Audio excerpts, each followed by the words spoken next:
والسلام على رسول الله صلى الله عليه وسلم. أهلا وسهلا ومرحبا أستاذ المسلمين وإدارة المسجد الأستاذ حارس وإخوة الحضور وبابا درني موسيقونيا، وأسأل الله سبحانه وتعالى أن يجعل هذا المجلس في ميزان حسناتنا، وأن يرزقنا بركات القرآن وهدايات القرآن ورحمات القرآن، وأن يجعلنا من أهل القرآن، اللهم آمين. بإذن الله تعالى نفسر سورة الفجر. Assalamualaikum warahmatullahi wabarakatuh. Alhamdulillahirabbil alamin wassalatu wassalamu ala Rasulillah sallallahu alaihi wasallam. Pertama saya memberikan kata sambutan beliau kepada kita semua, kepada Bapak Ibu, kepada Bapak Imam kita, Ustaz Wan, pada diri saya sendiri. Syekh mendoakan mudah-mudahan Allah Subhanahu wa taala menjadikan majelis ini menambah timbangan mizan hasanah kita, menjadi amal soleh untuk kita, dan kita mendapatkan keberkahan daripada Al-Qur'an Karim ini. هذه السورة الكريمة سورة الفجر سورة مكية. Insyaallah kita pagi ini akan membahas surat Al-Fajr. Surat yang mulia ini adalah surat Makkiyah yang diturunkan di kota Makkah. وهذه السورة على رواية حفص 30 آية. Surat ini berdasarkan riwayat Hafs berjumlah 30 ayat. وأواخر هذه الآيات حرف من هذه الكلمة هاروت ندم. آخر كل آية سيكون حرف من هذه الكلمة هاروت ندم، إما الهاء إما الألف إما الراء إما الواو إما التاء إما النون إما الدال إما الميم. هاروت ندم. Dan di akhir kalimat daripada surat ini itu huruf-hurufnya akan membentuk sebuah kalimat, yaitu Harut dan Nadim. Itu apakah itu huruf Ha, Ro, Waw, Ta, Nun, Alif, Dal, Nun, Mim. فهذه السورة الكريمة ستسير على هذا النمط. Maka surat ini akan berjalan berdasarkan nama. Nah, هذه السورة الكريمة لها مقصد وهدف وغاية. Surat yang mulia ini mempunyai maksud dan tujuan. ما مقصد هذه السورة؟ Apa maksud daripada surat ini? الله سبحانه وتعالى يمدح كل متواضع ويذم كل مستكبر. Allah Subhanahu wa taala memuji orang-orang yang tawadu dan mencela orang-orang yang sombong. ولذلك ستأتي قصص المستكبرين المتكبرين في السورة. Oleh karena itu akan didatangkan kisah-kisah orang-orang yang sombong, orang-orang yang takabur di dalam surat ini. وفي ختام السورة سيأتي ذكر أهل التواضع. Dan nanti di akhir surat akan diceritakan tentang orang-orang yang tawadu.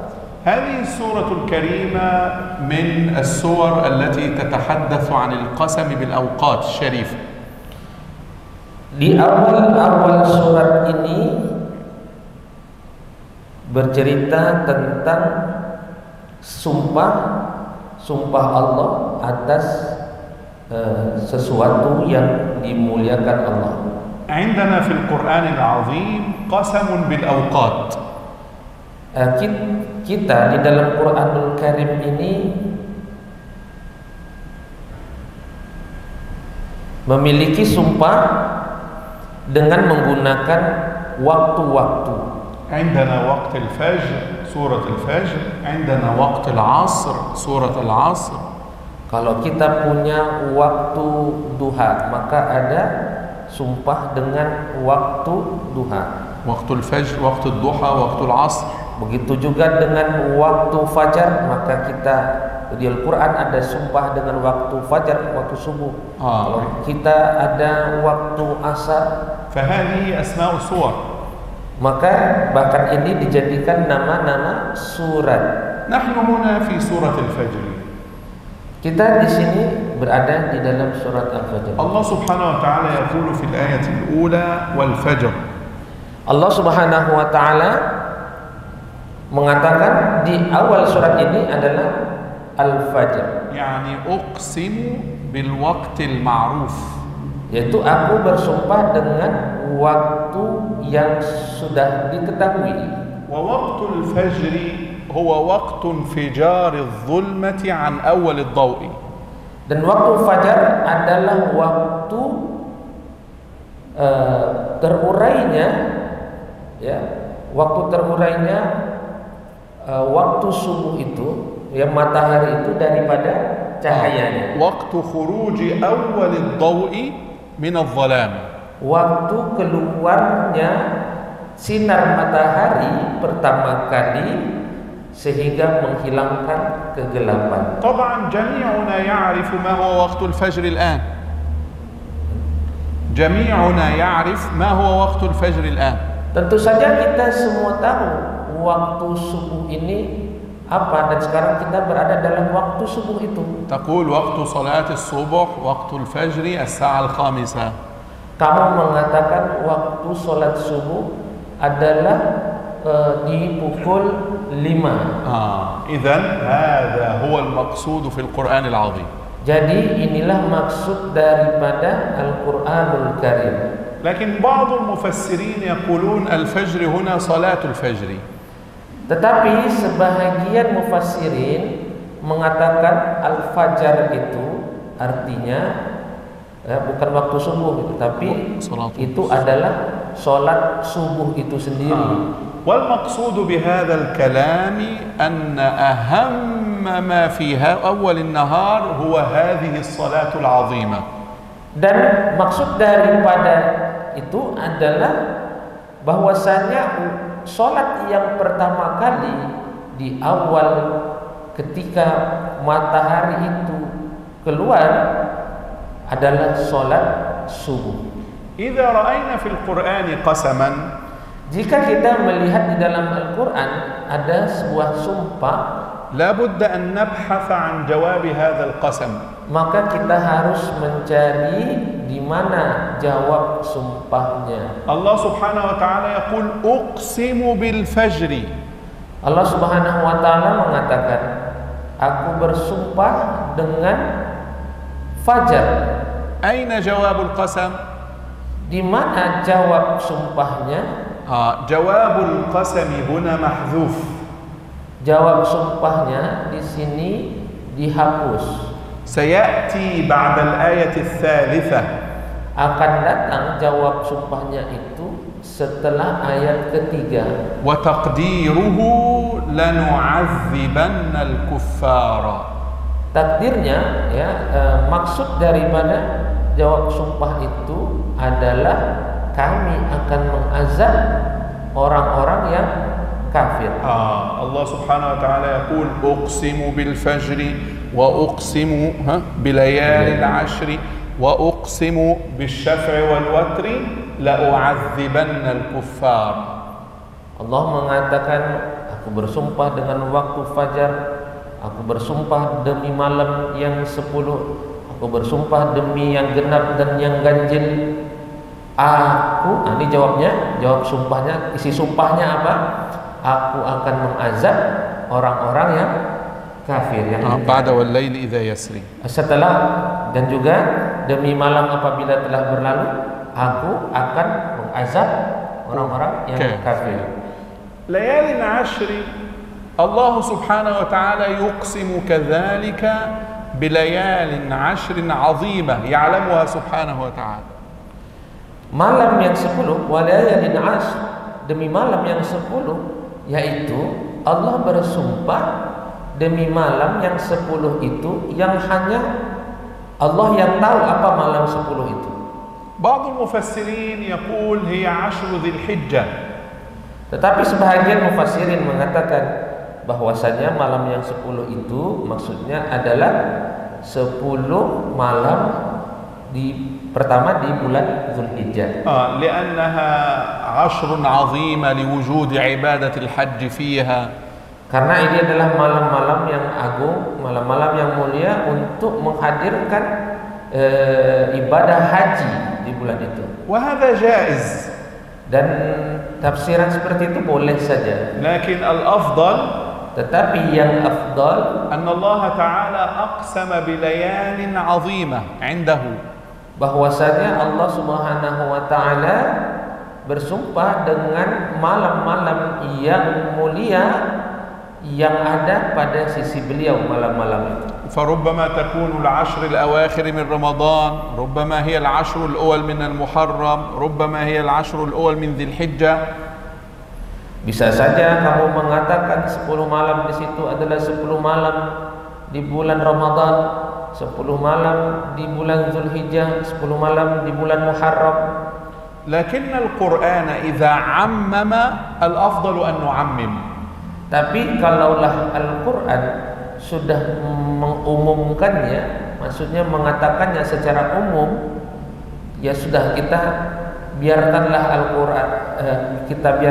Al-Quran itu dengan keumumannya. 10 malam yang mana itu biarlah secara umum itu. والشفع والوتر هذا قسم أيضا. Wasyaf'i wal watr, demi yang genap dan yang ganjil, ini juga sumpah. قسم بكل فرد بالفرد والزوج. Yaitu sumpah dengan demi seseorang dengan istrinya. يعني أقسم بالخالق لأنه فرد وأقسم بالمخلوق لأنه زوج. Maaf, maksudnya ternyata bersumpah dengan sesuatu dengan pasangannya ya. Misal bersumpah dengan أقسم بنفسي كأن الله يقول سبحانه وتعالى هذا. Misal Allah bersumpah dengan dirinya sendiri. وأقسم بكل مخلوقاتي عندها زوجين. Dan Allah bersumpah juga dengan makhluk-makhluknya. Jadi khaliq dan makhluk itu berpasangan. فالخالق فرد والمخلوق ومن كل شيء خلقنا زوجين. Maka Allah khaliq itu dia itu sendiri ya, dan makhluk yang dia ciptakan itu berpasang-pasangan. هناك أقوال 10 في هذه الآية للمفسرين. Di sana ada pendapat-pendapat أقوال 10 في تفسير الشفع والوتر. Di sana ada pendapat 10 pendapat. نعم. Di dalam memaknai ganjil dan genap ini. لكن الصحيح ما ذكرناه. Tetapi yang benar kita tidak menyebutkannya. أنه قسم بالخالق والمخلوقات. Bahwasanya kita tafsirkan saja dia itu Allah bersumpah dengan dirinya sendiri, khaliq, dengan makhluk-makhluknya. وأن التفسيرات التي وردت عن السلف الصالح 10 هذه أمثلة. Dan adapun tafsir dari yang 10 tadi daripada salafus salih itu hanyalah sebuah permisalan. نعم. فإذا رأيت ذلك في بعض الكتب Apabila kamu melihatnya di beberapa kitab, فلا تقل هذا خطأ. maka jangan kamu katakan penafsiran mereka itu salah. يعني بعض المفسرين يقولون الشفع هي صلاة الليل ثنتين والوتر صلاة الركعة الواحدة. Ya, contohnya ada penafsiran mengatakan syaf'u itu adalah solat yang 2 rakaat. بعد صلاة العشاء. Ya, setelah solat isya. Lalu witirnya, waternya itu adalah solat yang witir, yang ganjil-ganjil. هنا في تفسير إندونيسيا ماذا يقول؟ Di sini di tafsir Indonesia apa yang dikatakan di sini? Wasyaf'i wal watr, demi yang genap dan yang ganjil. Syafa' wal watr. فهذا ليس خطأ. لا هذا معنى العام يعني ليس معنى الصلاة. طيب ممتاز. خلاص يبقى الذي قلناه هنا كل شيء كل شفوات. خلاص ممتاز. Jadi هذا هو التفسير الأصح الذي موجود في إندونيسيا. Nah, saya bertanya kalau di Quran Indonesia ini apa di situ diterjemahkannya? Saya jawab demi yang genap dan yang ganjil secara umum saja, bukan mengkhususkan sholat genap, sholat dan ganjil. Nah, kata Syekh, itu yang bagus, itu yang benar. Bahwasanya biarkanlah dia dengan keumumannya. Gitu. ثم أقسم الله عز وجل بالليل إذا ذهب وجاء. Lalu Allah Subhanahu wa taala bersumpah dengan malam yang apabila telah berlalu dan pergi. والليل إذا يسر. والليل إذا يسر. أصل كلمة يسر يسري وحذفت الياء تخفيفا. Asal kalimat yasr itu adalah yasri, ada yanya ya. Nah, jadi yanya itu dihilangkan untuk meringankan kata ini. وهنا حذف جواب القسم بعد هذه الأقسام الأربعة. Nah, di sini setelah 4 sumpah ini dihilangkan jawaban sumpahnya. Isi sumpahnya itu mana gitu. Dihilangkan di sini. لنعذبن الكفار. Ya, jadi isi sumpahnya itu adalah begini. Akan benar-benar kami azab orang-orang kafir. ربما يسأل سائل. Mungkin akan ada yang bertanya, من أين عرفت أن المحذوف لنعذبن الكفار؟ dari mana kamu tahu bahwa jawab sumpahnya adalah akan aku azab orang-orang yang kafir. هذا جاء من الآية السادسة. Nah, jawabnya adalah datang daripada ayat ke-6. أن الله عذب عاد ثم ثمود ثم فرعون. إذن الجواب لنعذبن الكفار وإليك أمثلتهم.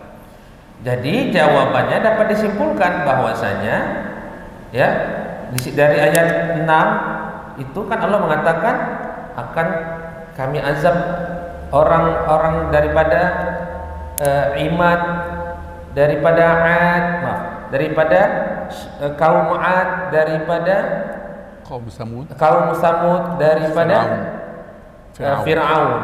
Maka berarti kan kesimpulannya Allah akan mengazab orang-orang yang kafir dan semisal dengan yang mereka ini. وهنا سؤال. Dan di sini ada sebuah pertanyaan. المقصود بالألف واللام هنا في كلمة الفاجر. Maksud daripada huruf alif dan lam di dalam kata al-fajr. المقصود هو الجنسية يعني كل فجر في كل يوم. Maksud alif lam di sini adalah alif lam al-jinsiyah. Maksudnya adalah semua jinsiyah itu. Jadi semua waktu fajar. نعم. أو المقصود بها التي تفيد العهد يعني فجر معهود ومعروف لديك.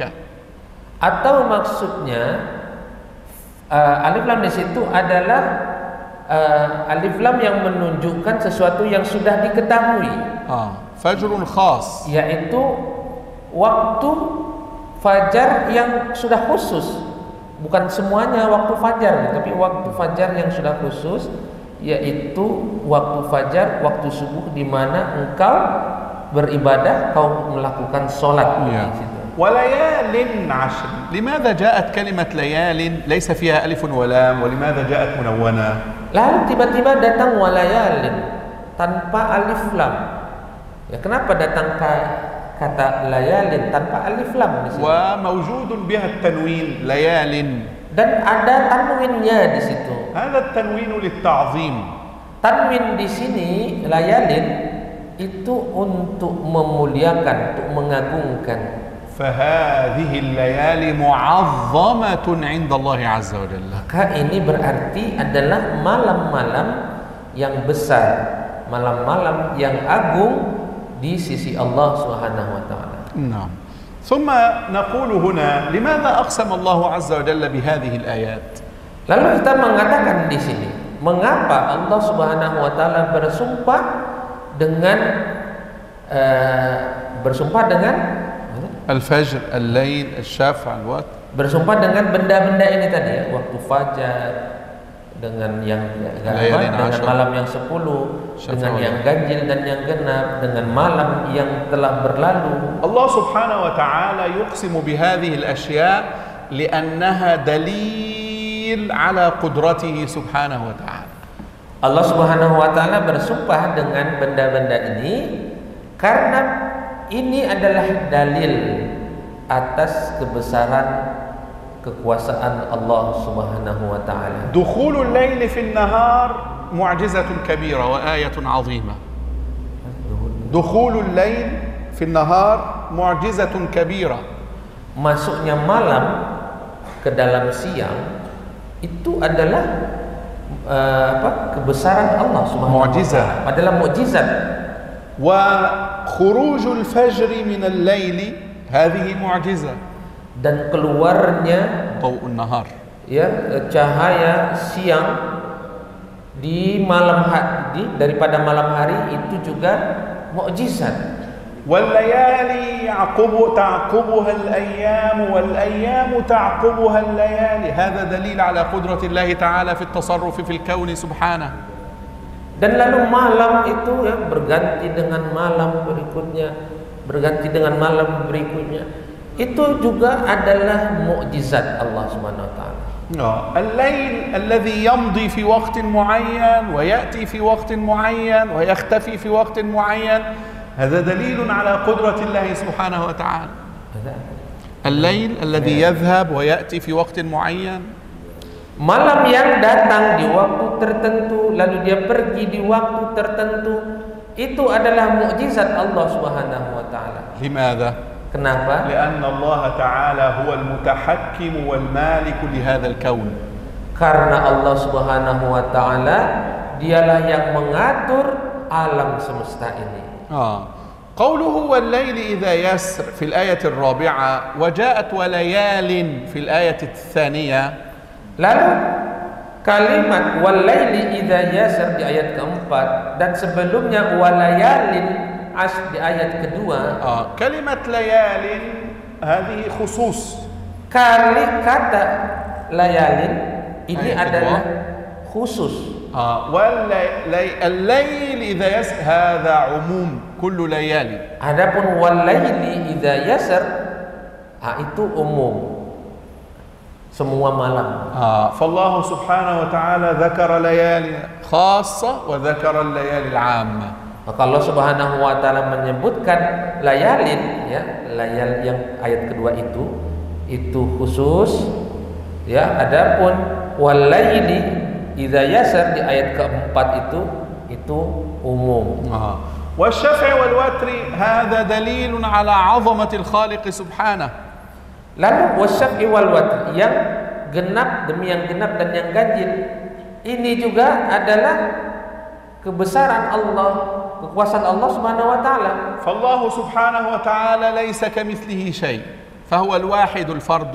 Maka Allah Subhanahu wa taala tidak ada sesuatu apapun yang menyerupainya. Allah Subhanahu wa taala adalah satu, benar-benar tunggal, tidak ada yang sama dengan. وكل مخلوقاته سبحانه وتعالى ليست مثله بل من كل شيء خلقنا زوجين لعلكم تذكرون. Dan segala sesuatu yang diciptakan itu tidak ada yang serupa dengan Allah Subhanahu wa taala, dan segala sesuatu yang diciptakan itu semuanya berpasang-pasangan, sementara Allah esa, Allah tunggal. فتأمل ما حولك من الكون العظيم. Maka engkau renungkanlah apa yang ada di sekitarmu daripada alam semesta ini. ستجد خشوعا وهيبة وتعظيما لله سبحانه وتعالى. Kau akan mendapatkan kekhusyuan, akan mendapatkan kebesaran Allah Subhanahu wa taala di alam ini. أول النهار والضوء الصافي. Di awal siang itu cahaya cuacanya sangat sejuk. والدنيا تستنشق الهواء مبكرا. Dan dunia itu menghembuskan anginnya di pagi hari. ثم تأمل الليل وما فيه من خشوع وهيبة. Lalu الليل. Lalu setelah itu datang malam hari, maka datanglah di situ waktu khusyuk, waktu haibah. فوقت الليل ووقت الفجر وقت ساكن. Maka waktu malam dan waktu fajar, waktu subuh itu adalah waktu ketenangan, waktu khusyu'in lillahi ta'ala wa khudu', waktu untuk khusyuk kepada Allah, waktu untuk merendahkan diri kepada Allah. ثم جاءت الآية الخامسة. Lalu datang ayat yang kelima. هل في ذلك قسم لذي حجر. Adakah pada yang demikian itu terdapat sumpah yang dapat diterima bagi orang-orang yang berakal? هل هذه الأقسام تكفي أصحاب العقول؟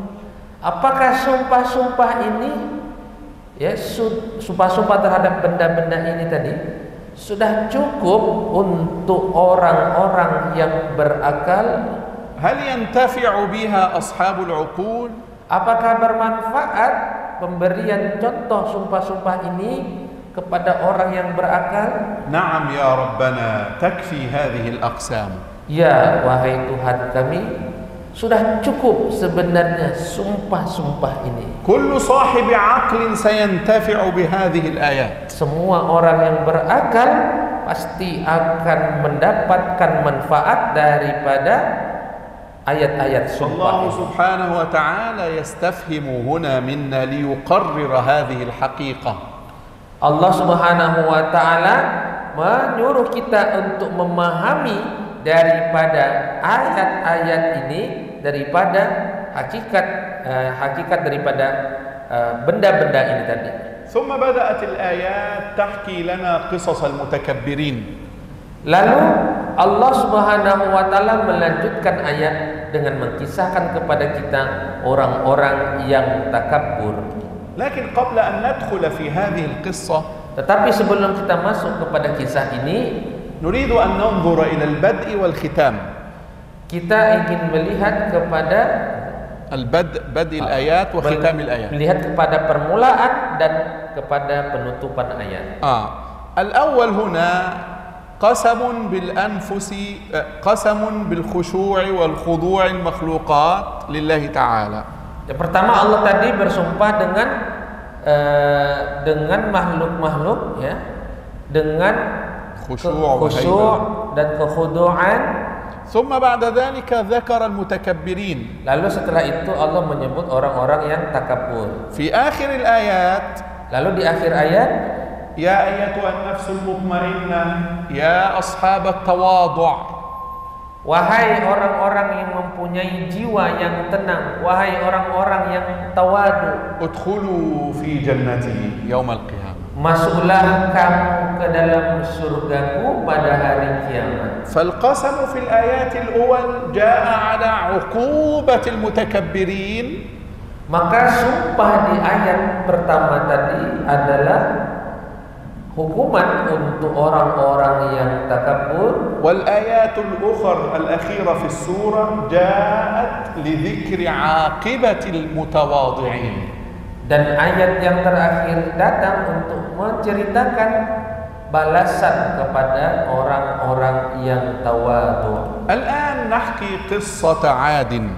Maka sekarang kita mulai menceritakan kisah kaum 'Ad. ألم ترى يا نبينا كيف فعل ربك بقوم عاد؟ Apakah kau tidak melihat, wahai Nabi kami, bagaimana Tuhan kamu memperlakukan kaum 'Ad? انظروا بارك الله فيكم، هنا كلمة ترى Lihatlah di sini ada kata taro, بمعنى علمت وأنبئت عن أخبارهم وسمعت. maknanya adalah apakah kamu tahu, apakah kamu mendengar kisah yang pernah engkau dengar, أو ترى بعينك وبعين قلبك، atau kamu melihat dengan kedua mata kamu, dengan kedua mata hati kamu. رأيت آثارهم المعذبة، Kamu melihat sisa-sisa peninggalan mereka, kaum-kaum yang telah diazab itu. ألم تسمع عنهم؟ Apakah kamu pernah mendengar? تسمع عن أخبارهم؟ Apakah kamu mendengar kabar berita tentang mereka, عاد yaitu Ad, kaum Ad. هي قبيلة تسكن في اليمن. Ad adalah suatu kaum yang tinggal di Yaman, بمنطقة تسمى جبال الأحقاف. di suatu tempat yang disebut dengan Gunung الأحقاف. نعم. وجاءت سورة تسمى سورة الأحقاف. Maka ada surat yang namanya surat Al-Ahqaf, تتحدث عن عظمة الله في إهلاك هؤلاء. berbicara tentang kebesaran Allah, kekuasaan Allah di dalam menghancurkan kaum Ad ini. عاد هو رئيس القبيلة. Ad itu sebenarnya adalah pemimpin daripada kabilah ini. وإرم الآية التي بعدها اسم القبيلة. Dan Iram, ya, ayat setelahnya juga adalah nama suatu kaum, suatu suku.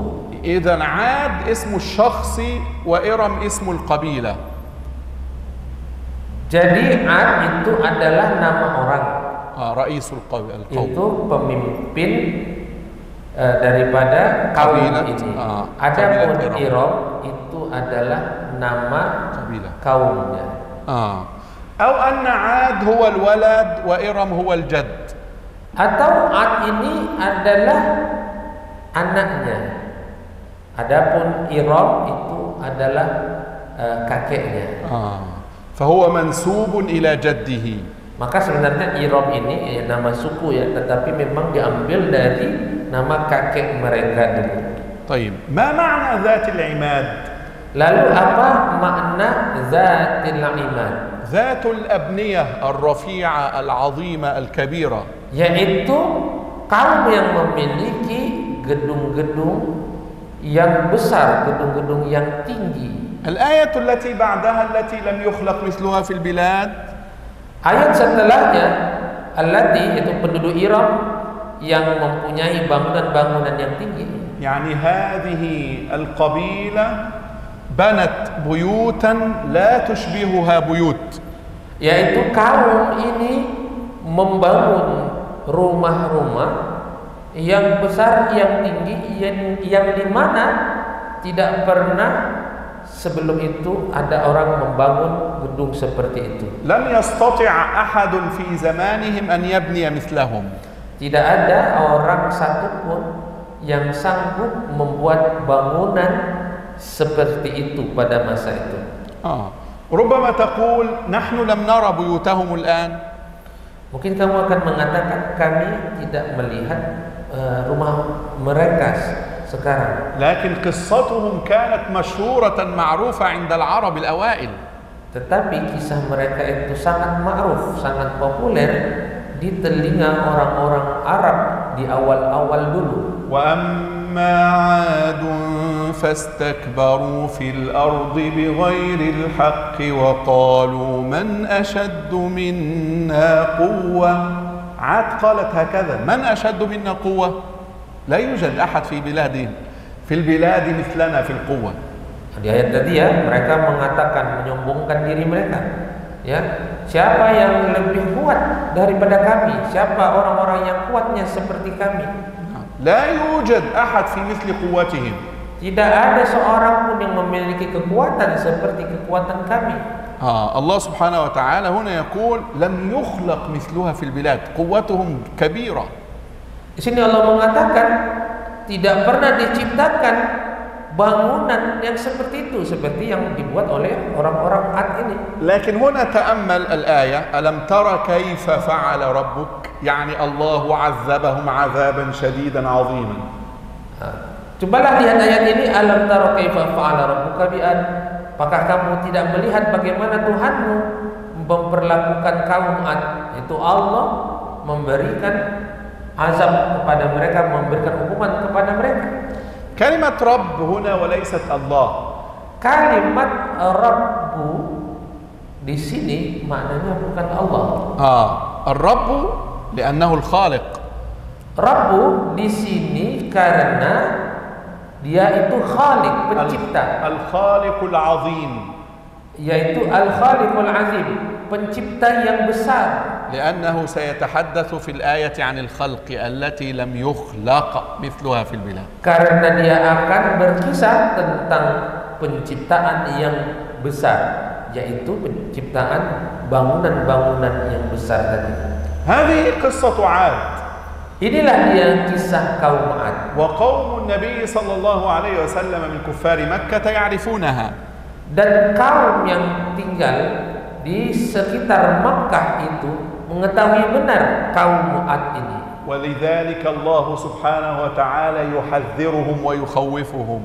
Oleh karena itu Allah Subhanahu wa taala mengingatkan mereka dan menakuti mereka. إذا أنتم فعلتم مثل عاد ستنزل عليكم عقوبات الله تعالى. Jika kamu berlaku seperti mana kaum Ad, maka kamu akan mendapatkan azab seperti yang didapatkan oleh kaum Ad. وألم تر يا نبينا قوم ثمود. Apakah kamu tidak melihat wahai Nabi kami kaum Samud? في الآية التاسعة Di ayat ke-9. وثمود الذين جابوا الصخر بالواد أنت علمت قصتهم. Dan Samud yang telah memotong batu-batu besar di lembah-lembah. Kamu Muhammad Ya, Nabi SAW كان يعلم قصتهم. Nabi Muhammad SAW mengetahui kisah mereka. لماذا يعلم قصتهم؟ Kenapa Nabi mengetahui kisah mereka? لأنها بلدة مشهورة بين تبوك والشام. Karena Samud ini adalah kaum yang sangat masyhur antara تبوك antara Tabuk dan Syam. إذن هي في الجزيرة العربية. Itu adalah tempat yang ada di Jazirah Arab. مدينة العلا الآن. Sekarang namanya Madinatul Ula. العلا. Madinat kota Ula. في المملكة العربية السعودية. Di dalam kerajaan Arab Saudi Arabia. إذا سرت في الطريق ستجد في الجبال الفتحات بيوت تبنى في الجبال. Jika kamu lewat tuh di tempat itu kamu akan melihat ada gunung-gunung ya. Di situ banyak rumah-rumah di gunung-gunung itu, rumah-rumah dari batu. هذه قوة. Ini adalah kekuatan. جابوا الصخر يقطعون الصخر الذي في الجبال. Karena mereka bisa memotong gunung batu. Ya, gunung-gunung batu itu mereka potong untuk menjadi rumah-rumah. يعني انظر هو لا يقيم خيمة على الأرض مثل هذا الحجاب الذي أمامنا. Lihatlah mereka enggak membuat rumah seperti rumah kita itu, ya seperti kemah-kemah. Kalau rumah kita seperti kemah-kemah, mudah membuatnya. لا يريدون هذا، يريدون أن يسكنوا داخل الجبل. قوة. Tidak seperti itu. Mereka membuat rumah itu di dalam gunung. Mereka belah itu gunung. Mereka potong-potong itu gunung jadi rumah. الله أهلكهم. Itu mereka pun Allah musnahkan. فالله سبحانه وتعالى يقول لكفار قريش Allah mengatakan kepada orang-orang kafir Quraisy, إذا أنتم خالفتم نبينا سنفعل بكم ما فعلنا بقوم ثمود.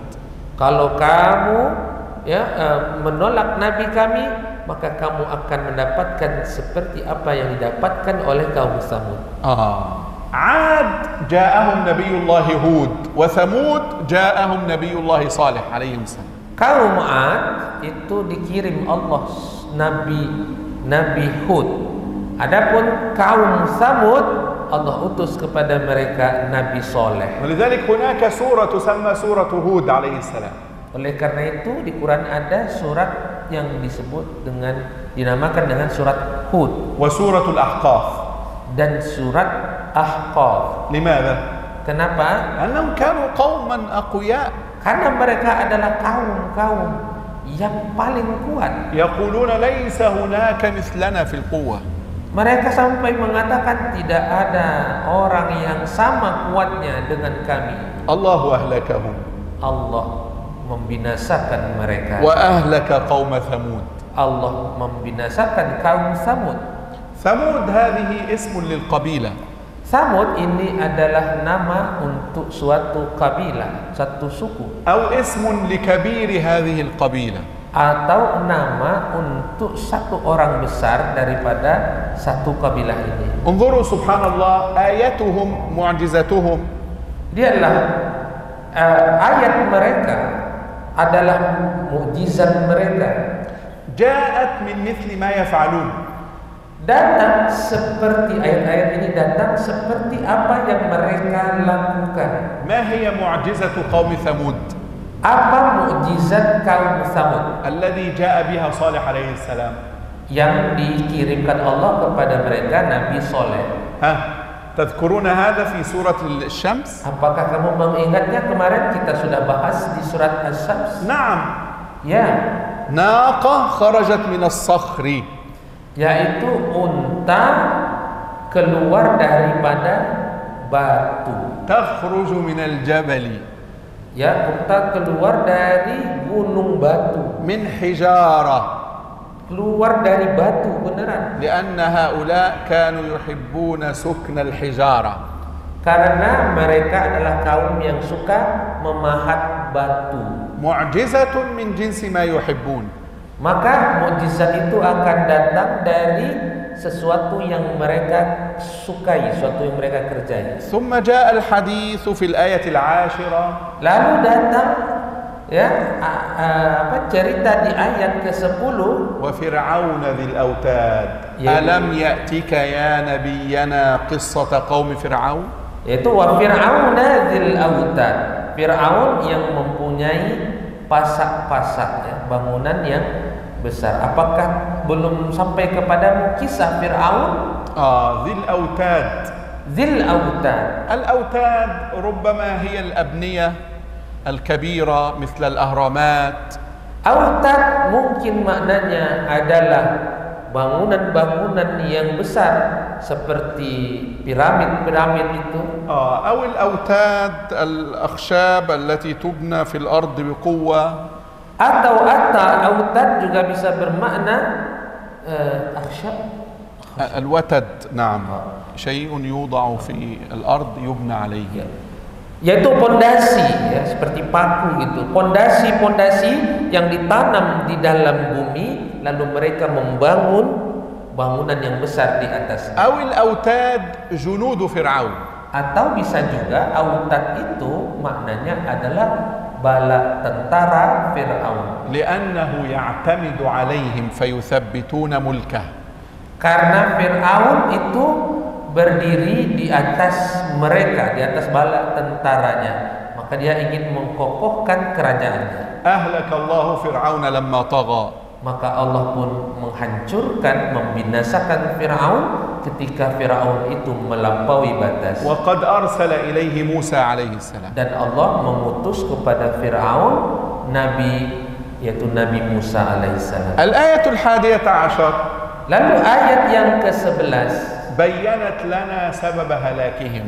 menceritakan, menjelaskan kepada kita apa sebab kebinasaan mereka, الذين طغوا في البلاد.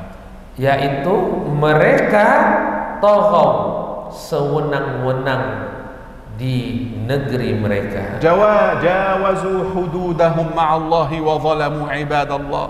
Mereka melampaui batas-batas ketentuan Allah. Mereka menzalimi kaum mereka, orang lain. وأكثروا في الأرض الفساد في الآية التي بعدها. Lalu mereka fa'aktsaru fihal fasad, mereka banyak melakukan kerusakan. الطاغية الظالم يفسد. أي إنسان ظالم يفسد ولا يصلح. Manusia manapun yang berbuat zalim, buat kerusakan, itu pasti akan dibinasakan. هذا الوصف في الآية 10 والحادية عشر والثانية عشر لهؤلاء الثلاثة أقوام. Ayat yang ke-11 dan ayat yang ke-12 ini adalah untuk mereka ini ya. Jadi kan isinya mereka melampaui batas, mereka melakukan kerusakan. Ini adalah perbuatan kaum yang diceritakan tadi, 3 kaum tadi. الطغيان ظلم. Tughyan yang melampaui batas itu adalah sebuah kezaliman. ظلم للنفس وللغير. menzalimi diri sendiri dan menzalimi orang lain. والبلاد الظالمة تفسد. Dan negeri yang zalim akan merusak, akan rusak. لذلك أمر الإسلام بمواجهة الظلم والطغيان. Oleh karena itu Allah menyuruh manusia untuk menghadapi kezaliman dan perbuatan yang melampaui batas. أمر بالأمر والمعروف والنهي عن المنكر حتى لا تفسد البلاد والعباد. Allah menyuruh manusia untuk amar ma'ruf nahi munkar agar negeri itu tidak rusak. انظر أين العقوبة. Lihatlah di mana hukumannya. في الآية 13 di ayat ke-13. فصب عليهم ربك سوط عذاب أنزل الله عليهم عذابا عظيما متعددا. فصب عليهم ربك سوط عذاب. Allah menurunkan kepada mereka azab yang besar. هنا صب عليهم العذاب كأن العذاب سريعا سيأتيهم ويأتيهم من كل مكان. Di sini kalimatnya sabba alaihim, menimpakan kepada mereka, seolah-olah azab itu datang dengan cepat. وكان العذاب مؤلما مثل الصوت الذي يضرب ويؤلم. Dan azabnya itu sangat menyakitkan seperti cambuk yang menyakitkan. Itu saut, itu saut al-azab. نعم. Cambuk. ولاحظ أن الرب سبحانه وتعالى الخالق العظيم هو الذي ينزل العقوبة. Dan Allah Subhanahu wa taala adalah Khaliqul Azim yang menurunkan azab yang menyakitkan. لماذا ربك؟ Kenapa Tuhanmu? حتى تعلم قريش أنها لا تحارب رسول الله صلى الله عليه وسلم بل تحارب الرب العظيم. Supaya ya kenapa Rabb itu ya? Allah sini sebut Rabbuka, sesungguhnya Tuhanmu. Kenapa Allah sebut Tuhanmu? Supaya orang-orang kafir Quraisy itu tahu bahwa yang sedang mereka perangi bukanlah Muhammad sallallahu alaihi wasallam, tetapi yang sedang mereka perangi adalah Allah Subhanahu wa taala. Inna rabbaka labil mirsad. Limadha anzala Allah alaihim hadhihi al-'uqubah? Inna rabbaka labil mirsad. Sesungguhnya Tuhanmu benar-benar mengawasi. Sesungguhnya kenapa Allah menurunkan hukuman ini, azab ini? Lianna Allah Ta'ala yuraqibu ibadahu. Karena Allah Subhanahu wa taala selalu memantau hamba-hambanya. Wa yu'aqibul mutakabbirina minhum. Allah akan mengazab orang-orang yang takabur di antara mereka. Inna rabbaka labil mirsad. Sesungguhnya Tuhanmu benar-benar sungguh mirsad, sungguh mengawasi. Idza ra'aita zaliman yufsid, jika kamu melihat orang zalim itu berbuat kerusakan, fa'lam anna Allah yumhiluhu, maka ketahuilah bahwa Allah sedang memantaunya. Lakin idza akhadhahu lan yuflitahu subhanahu. Idza akhadhahu lan yuflitahu, lan yatrukahu. Jika Allah sudah memantaunya, maka Allah tidak akan pernah meninggalkannya. La yastati'u al-insan an yahraba min rabbih waqta al-'uqubah. Tidak akan bisa seorang manusia ini lari dari pada Tuhannya jika Tuhannya sudah menurunkan azabnya. Aina qabilati 'ad? Di mana kaum 'Ad tadi? Aina biladuhum al-'azimah? Di negeri mereka yang besar. La tara shay'an minha. La tara shay'an minha. Kamu tidak lagi melihat sisa-sisanya sekarang. Lianna Allah dammaraha bis-sayhati war-rajfati. Karena Allah sudah menghancurkannya dengan sayha war-rajfa, sautun syadidun ahlakahum jami'a. Menghancurkan mereka dengan suara yang sangat dahsyat, suara yang sangat besar. Wa aina Thamud? Di mana kaum Thamud? Uhliku jami'a. Sudah punah semuanya. Lakin aina diyaruhum? Tapi di mana negeri mereka? Taraha al-an. Kamu masih melihatnya. Kalau limadha? Kenapa? Hatta yaqula laka Allah, unzur, haula qaum kanu aqwiya wa uhliku. Supaya kamu bisa melihat, ialah itu kaum mereka itu sama itu kaum yang kuat, tetapi Allah menghancurkan mereka. Tab limadha lam yatruk diyara 'ad wa taraka diyara Thamud? Kenapa Allah tidak meninggalkan sisa-sisa daripada peninggalan kaum Ad, sementara Allah meninggalkan yang masih ada itu sisa-sisa daripada kaum Tsamud. Wa qaum Fir'aun taraka Dan asya'a. juga kaum Fir'aun kan masih ada sisa-sisa peninggalan. Limadha? Kenapa? Lianna qaum 'ad takabbaru bihaitsu la yakunu ahad mithluhum. Karena kaum Ad itu memang kaum yang sangat sombong, kaum yang sangat takabur, tidak ada makhluk yang sama sombongnya seperti mereka. Fa ahlakahumullahu wa ahlaka biladahum. Maka benar-benar Allah memusnahkan, menghabisi mereka, gak ada lagi sisanya. ربما تسأل Mungkin kamu akan bertanya, لماذا لم يهلك الله من يسمى بإسرائيل؟ kenapa Allah tidak menghancurkan, memusnahkan semua gitu ya, Bani Israel itu? لماذا وهم يقتلون إخواننا ليل نهار؟ Kenapa mereka bisa membunuh saudara-saudara kita siang dan malam? هناك سنن كونية Itu adalah sunnah alam semesta. لا بد أن يكون هناك صراع بين الحق والباطل. Harus ada di alam semesta ini peperangan antara hak dan yang batil. خصوصا وأمتنا الأمة الخاتمة. Khususnya adalah umat kita, umat yang penutup ini. وأن هناك صراعا حتى قيام الساعة. Dan di sini ada peperangan sampai hari kiamat. وأن هناك نزولا للمسيح عليه السلام وإتيان المسيح الدجال. Dan nanti di sana akan turun Al-Masih Nabi Isa alaihissalam, dan nanti Isa alaihissalam akan membunuh Dajjal. فإهلاك بني إسرائيل هؤلاء سيأتي لا محالة. إهلاك هؤلاء سيأتي. Jadi kebinasaan Bani Israel ini pasti akan datang. لكن علينا أن نأخذ بالأسباب. Tapi hendaknya kita melakukan sebabnya. والله أعلم. Wallahu a'lam. وقفنا عند الآية 14 Kita berhenti di ayat 14 ونتم بإذن الله تعالى السورة الكريمة في الأسبوع القادم بإذن الله تعالى. dan insyaallah kita akan menyelesaikannya pada pertemuan berikutnya di minggu depan dengan izin والله Allah. أعلم وصلى الله على نبينا وسلم. Allah sallallahu alaihi wasallam. جزاهم الله خير.